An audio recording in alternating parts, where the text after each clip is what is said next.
Proper nutrition from Group 1. Proper nutrition.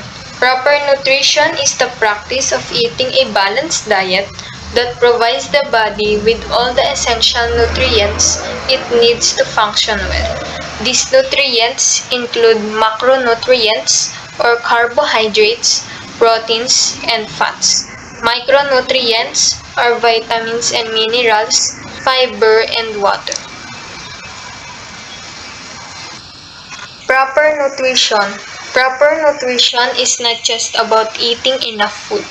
It is about eating the right kinds of food in the right amounts to support growth, energy, and overall health.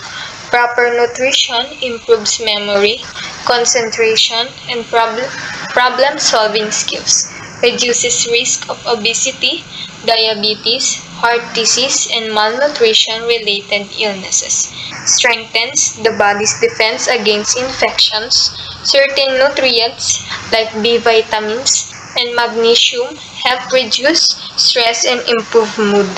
A well-nourished body supports a positive and stable mental state. The 10 essential for maintaining proper nutrition. The first one is eat a balanced diet. Include foods from all food groups, carbohydrates, protein, fats, vitamins, and minerals. Number 2, control portion sizes. Avoid overeating by serving reasonable portions for your age and activity level. Number 3, eat plenty of fruits and vegetables. Aim for a variety of colors to get different vitamins and antioxidants. Number 4, choose whole grains. Pick brown rice, oats, and whole wheat instead of refined grains.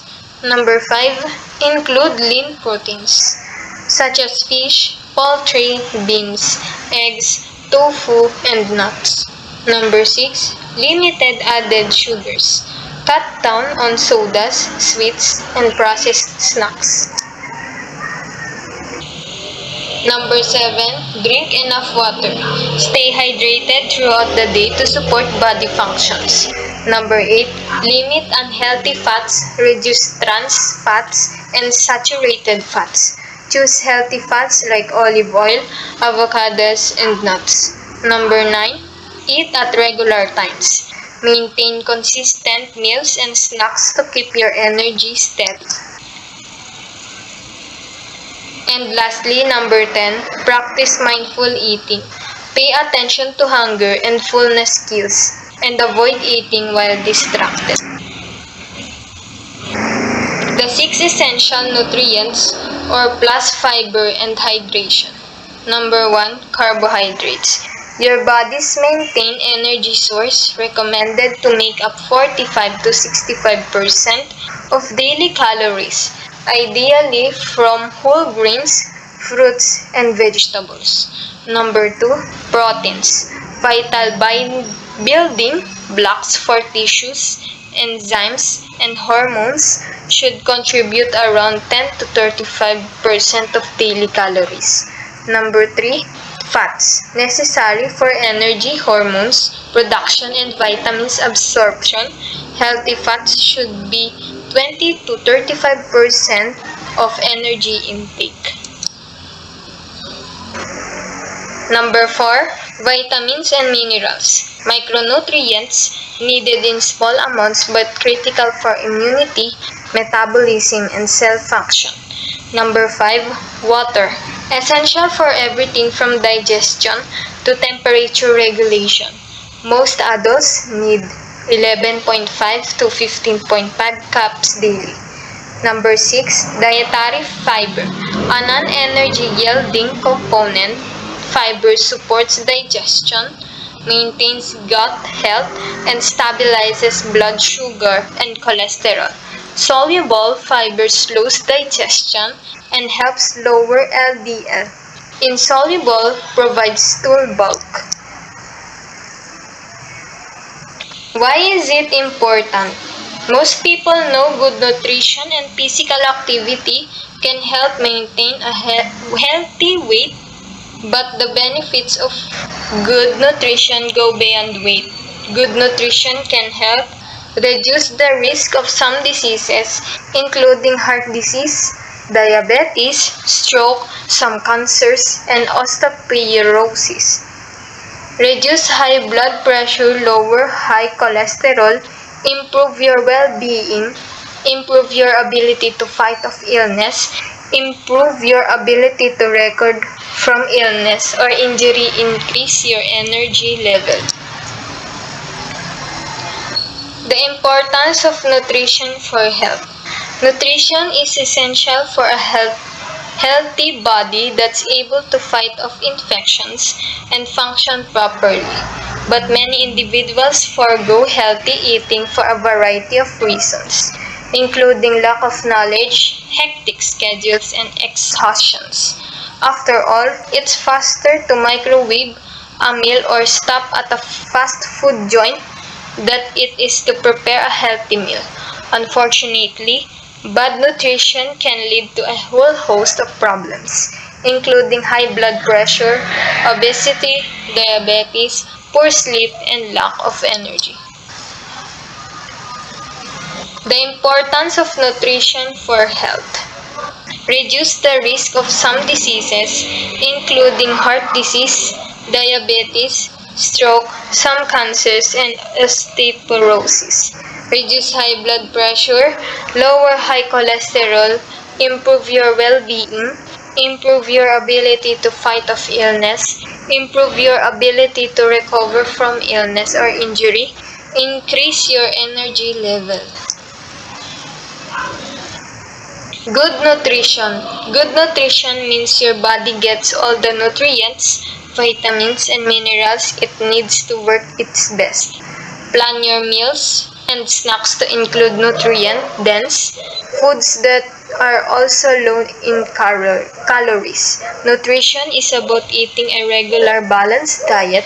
Good nutrition helps fuel your body. The foods you eat supply the nutrients your body needs to maintain your brain, muscle, bone, nerves, skin, blood, circulation, and immune system. Proper nutrition also helps protect you from illness and disease such as heart disease, diabetes, cancer, and osteoporosis. What food are healthy? For optimal health, science supports following a plant-based diet like the Mediterranean DASH or dietary approaches to stop hypertension. Diet and mind. Mediterranean DASH diet intervention for neurodegenerative delay diet.